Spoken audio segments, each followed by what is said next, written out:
The best man, Mr. Devin Cowie. He needs 4 more shots before he comes up. Take a deep breath. Bring that bottle of wine. You're golden.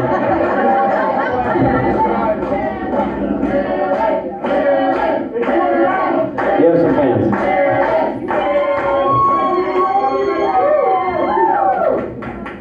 Round of applause for Joe, everybody.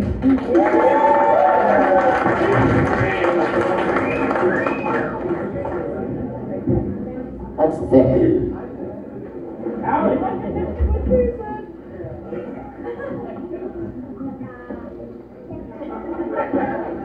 Hello everyone, and welcome. If you don't have a full glass, I suggest you make sure the person next to you has one. There will be a lot of toasting. I want to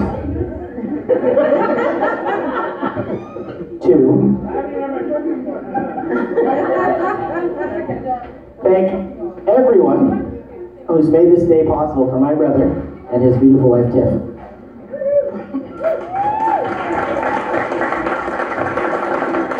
Thank you, everybody from out of town. Want my glasses? Who came to celebrate today? Yeah. I'd also like to thank the parents of the bride and groom, Debbie and Al Jobin, and Stu and Deb Cowie for raising 2 amazing people. For those of you who don't know me, I am Brandon's younger brother. I just want to comment, bridesmaids, beautiful. Tiff, you look stunning. Brownie points, brownie points. Oh yeah, decent guys, decent. So I was a little nervous when Brandon asked me to be his best man, because I knew that I'd have to make a speech. The reason I don't like speeches is because the last time I spoke in front of a big crowd, a lot of people were angry and trying to watch the movie. When Brandon asked me to be his best man, I was honored and shocked that he had finally admitted that I was the best.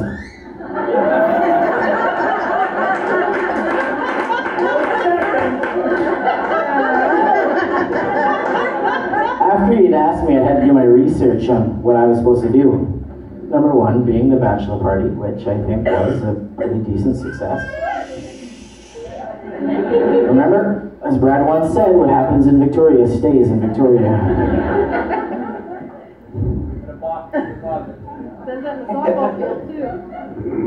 Then I searched a little deeper. The usual stuff popped up, like holding on to the ring, which I didn't get to do, by the way.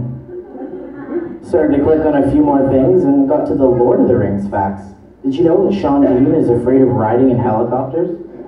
So he chose to take a ski lift in a full Boromir costume, then walked the rest of the way to the set.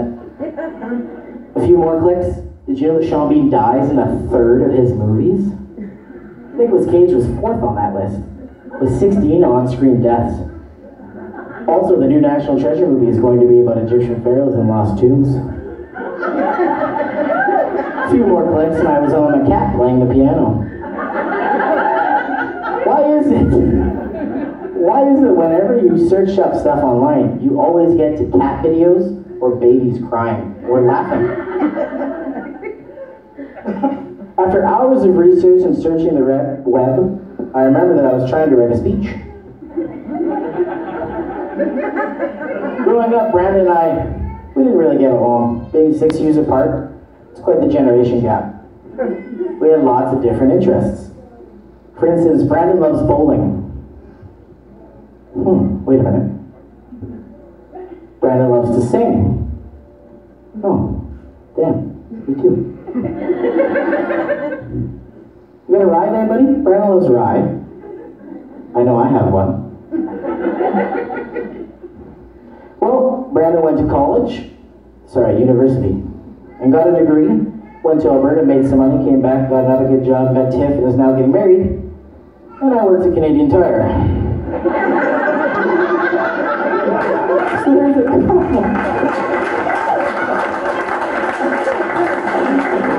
a couple different interests.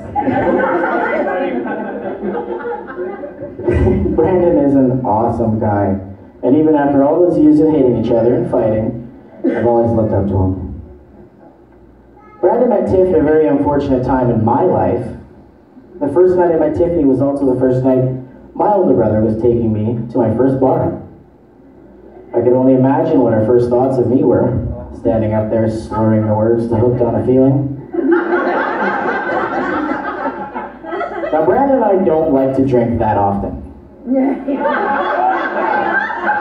But when we do, look out.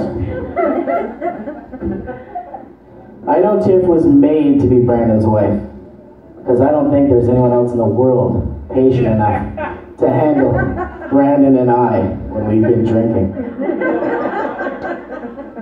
We used to fight so much over the stupidest things, like whose turn it was on the computer, or who got to be Jason Richter, the bank robber, when we were playing with our toy guns.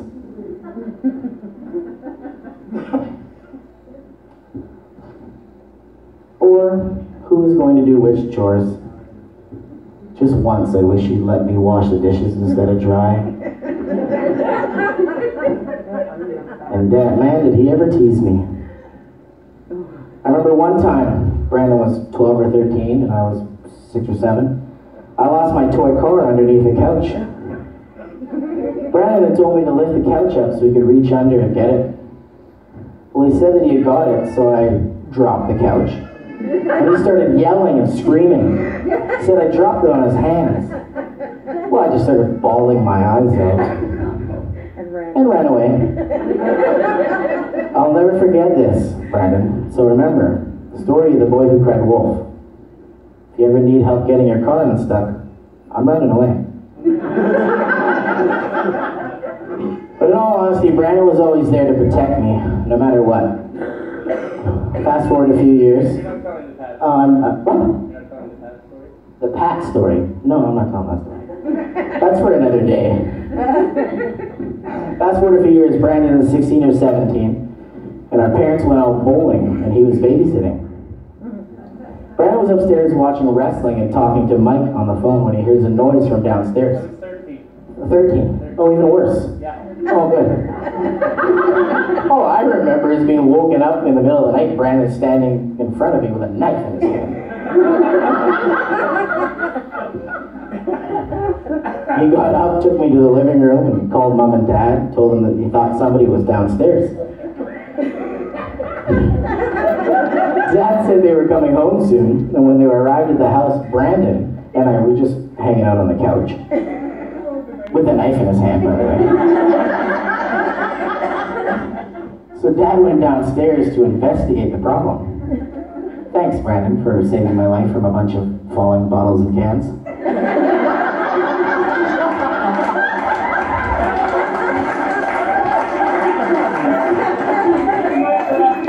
Yeah, my Mike was really supportive on the phone during... Yeah, no, just hang out, wait till they get there. If the guy comes up the stairs, stab him. Twice.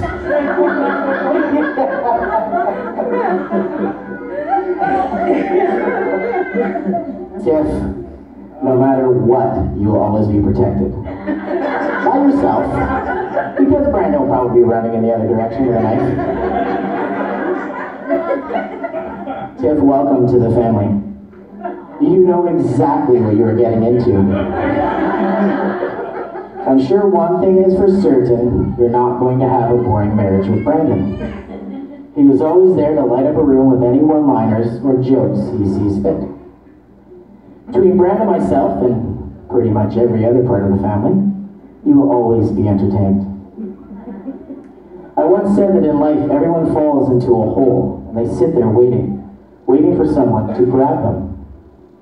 There may be people walking by and trying to help, but don't quite have long enough arms.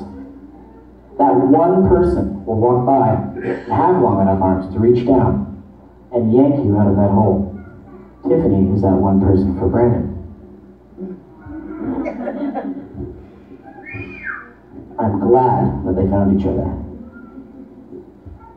Marriage is like a deck of cards. All you need in the beginning is 2 hearts and a diamond. After 10 years, you get a club and a spade.